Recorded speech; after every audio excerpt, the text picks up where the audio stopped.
So let's talk about why rebuilding self-trust is actually one of the big secret keys to healing as a fearful avoidant attachment style. So in this video, I'm going to talk about what self-trust is, why this really, really matters, and it might actually surprise you quite a bit. And we'll talk about how to take some action steps towards really healing your fearful avoidant attachment style.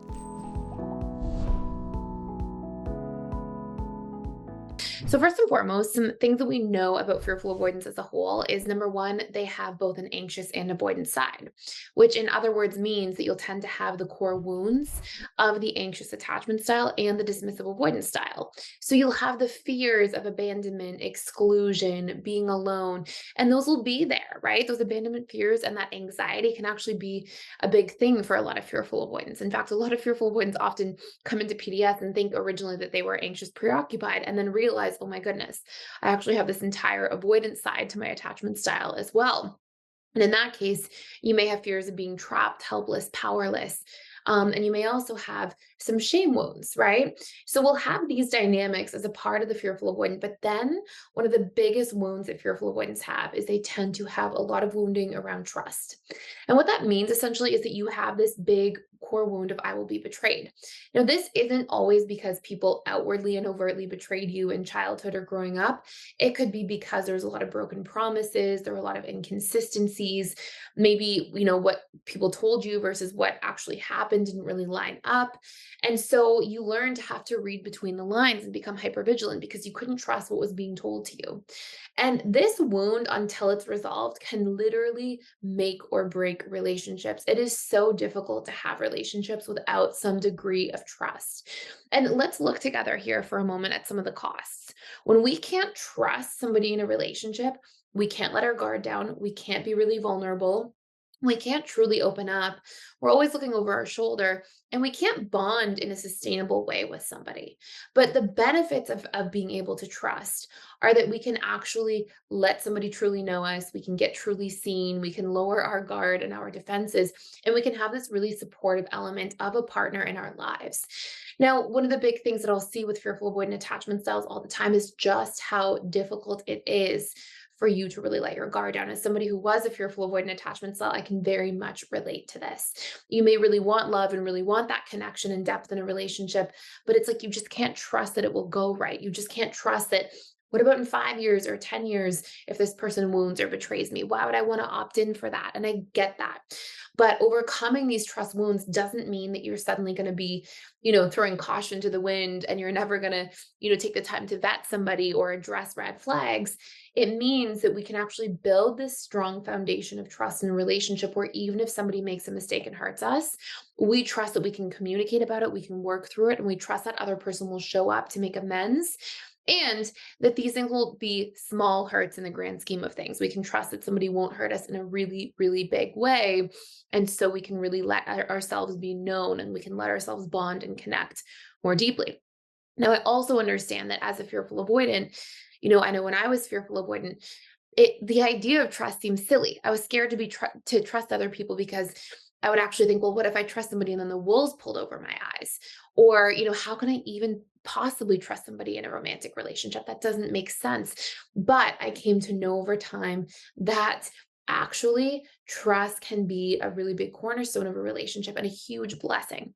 So here are some really important things we need to understand about trust. Number one, we have to reprogram our trust wounds. Now, we can do this by actually seeing the opposite perception of what we've been programmed with to begin with.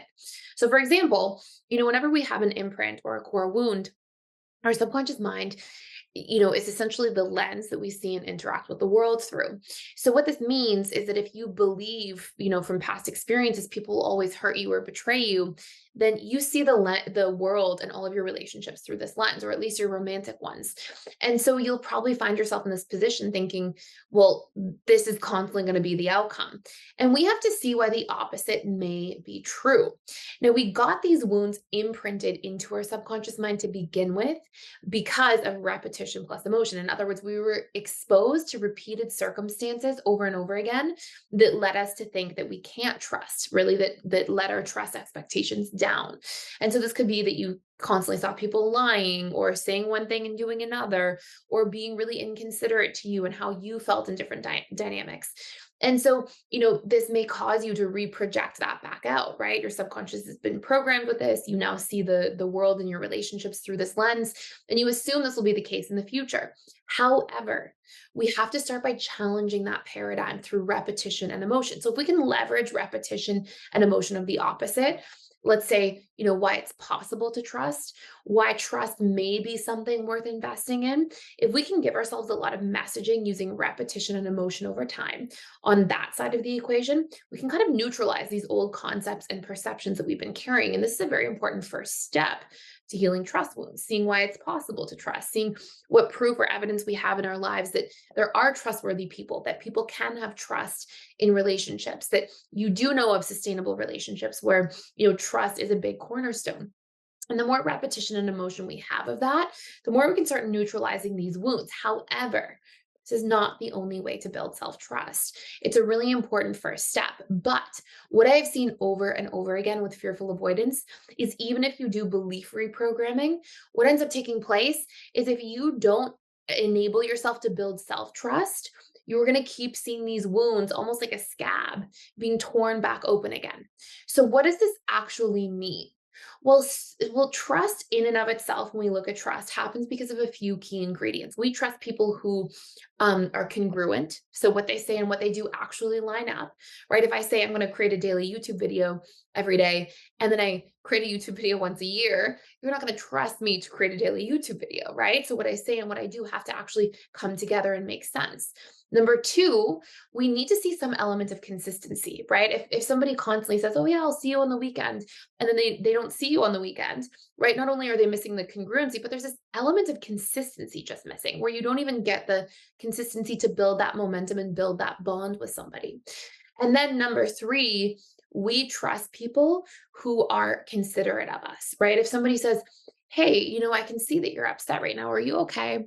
If we know that they're attuned to us, they're empathizing with us, they're considerate of how we feel, this is a huge part of building trust with somebody. And then number four, context. If people share the why behind things with us, we tend to have context and we can see their opinion and where they're coming from. And the more we have this sense of transparency as fearful avoidance with other people, the more we tend to be able to feel like we can trust them because we have context for why they're doing what they're doing. We can kind of let our guard down. We understand them. That transparency allows us to really trust. The transparency and context being like interchangeable terms there. So, how does this apply to the relationship to ourselves? Well, what we see so often is as a fearful avoidant attachment style, you may actually not be considering your feelings because you're too busy considering everybody else's.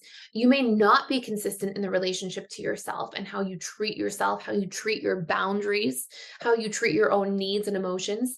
You may not really give context to why you're doing what you're doing. In other words, when we start to understand ourselves better, we build more self trust because we have context for who we are, why we operate in the ways that we operate. And of course, when we can make sure that we are congruent, right? So we have the congruency, we've got the consistency, the consideration, and the context. And when we can give these things in the relationship to ourselves, especially around your own boundaries and allowing yourself to take up space, allowing yourself to be heard, communicating your needs to others, setting your boundaries without fear, and allowing yourself to follow through. When you can do that, these are the elements that are necessary to rebuild self trust in the relationship to you. And the more you are doing this and the more consistent you are about doing this, the more you are going to see you start trusting yourself to weather the storms, to get through different pain points and challenges.